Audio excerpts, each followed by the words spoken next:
¿Qué es la Agenda 2030 y cuándo nace oficialmente? Pues la Agenda 2030 es el nombre familiar que se aplica a los llamados Objetivos de Desarrollo Sostenible, que comenzaron en el 2015 y terminan teóricamente su vigencia en el año 2030. De ahí lo de Agenda 2030, porque es más rápido, más fácil y más recordable que Objetivos de Desarrollo Sostenible. Que eso de sostenible es ese famoso lenguaje que se gasta en las de Naciones Unidas, pero en fin, Agenda 2030. Empezó en 2015, justo cuando terminaron los Objetivos de Desarrollo del Milenio, que como su nombre indica, empezaron en el año 2000, terminaron en el 2015 y constituyeron un fiasco total y absoluto. O sea que en realidad esto no es algo nuevo. Esto de las agendas con un marco temporal, con una fecha para cumplir determinados objetivos, viene de muy atrás. Tan de muy atrás como 1960. A ver, no quiero alargarme para establecer el marco de referencia, pero la Organización de Naciones Unidas se crea para preservar la paz en el mundo después de la Segunda Guerra Mundial. Su único objetivo estatutario es preservar la paz en el mundo. Bueno, ha habido 74 enfrentamientos importantes, llámalo conflictos, guerras, como quieras, y ninguno de ellos ha podido ser solucionado por Naciones Unidas. Conscientes de su incapacidad, decidieron orientarse hacia el desarrollo. Ahí vamos entrando ya en el nombre de esta estrategia intervencionista llamada ODS, Objetivos de Desarrollo Sostenible, o Agenda 2030. ¿Pero por qué decía lo de 1960? Pues porque en 1960, como consecuencia del inicio de los procesos de descolonización, deciden, ¿qué de países pobres se van a crear, sobre todo en África? Tenemos que establecer un decenio para el desarrollo. Y durante 10 años se dedican a pedir y transferir recursos de los países ricos a los países pobres. Y cuando termina el decenio se dan cuenta de que sí, ha habido transferencia, pero no ha habido evolución en absoluto en el desarrollo, sino que los países pobres siguen siendo pobres. Y dicen, bueno, pues entonces, segunda década. 60-70, 70-80, lo voy a hacer corto. 80-90, 90-2000. Cada 10. 4 décadas. 4 décadas. 4 décadas. Agendas de cada 10 años marcando esos mismos objetivos. Exacto. Para conseguir determinadas cuestiones en materia de mejora de las condiciones de vida, reducción de la pobreza.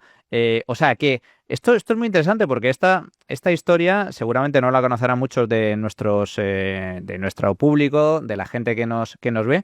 La ONU nace como gran organización para garantizar la paz, fracasa estrepitosamente, no sirve, no ha acabado con ninguna guerra y entonces desvían el objetivo a esto del desarrollo. Para ganarse el sueldo, para justificar su sueldo. Ese es uno de los objetivos, incrementar radicalmente el flujo de fondos. Ya conocemos el aforismo, el que parte y reparte se lleva la mejor parte. Y entonces, ¿quién es el que parte y reparte? Organización de Naciones Unidas, que a los países ricos, vamos a llamarlo así, normalmente les cambian el nombre, y sobre todo los pobres, que eso de pobres por supuesto que ha desaparecido, países menos desarrollados, países en vías de desarrollo, en fin. Y entonces dicen, hombre, pues si esto es un chollo. Claro, voy a hacer un pequeño inciso. ¿De qué depende de que esto continúe siendo un chollo? De que no consigan los objetivos. Exacto.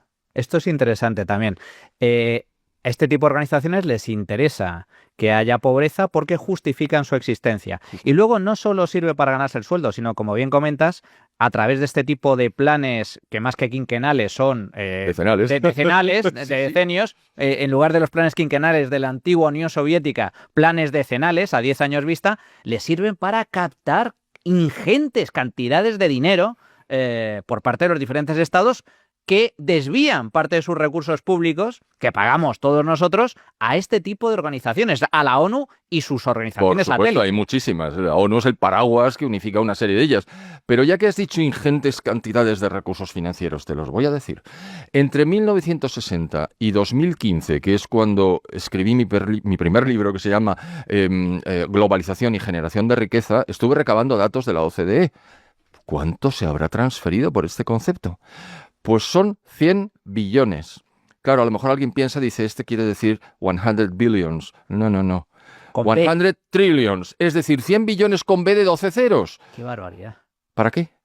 Pues para mayor gloria de los intermediarios, básicamente. 100 billones con B de euros, para que nos hagamos una idea, el PIB de España supera ligeramente el 1,5 billones con B de euros. Estamos hablando de casi 100 veces el PIB español, lo que produce este país cada año. Todo eso destinado a este tipo de cuestiones. Vale, conocemos un poco la génesis, de dónde parte, cuál es un poco el objetivo. Hablemos de esto de desarrollo sostenible, porque Agenda 2030, Objetivos de Desarrollo Sostenible. Esto, José Ramón, no es una incongruencia, porque en teoría yo entiendo que el desarrollo es sostenible per se, significa algo bueno, nos desarrollamos, crecemos, tenemos riqueza. ¿Qué es esto del desarrollo sostenible? Has utilizado un término absolutamente anatemático. Riqueza. No se centran en la generación de riqueza, como he mencionado ahora que se llamaba mi primer libro. No, ellos se centran en que aquellos que generamos riqueza, que somos los países avanzados, gracias a la economía de mercado y al desarrollo subsiguiente que han experimentado nuestros países, pues entonces eso lo que tenemos que hacer es, no, mire usted, los pobres son muy pobres y tiene usted que seguir transfiriéndolo.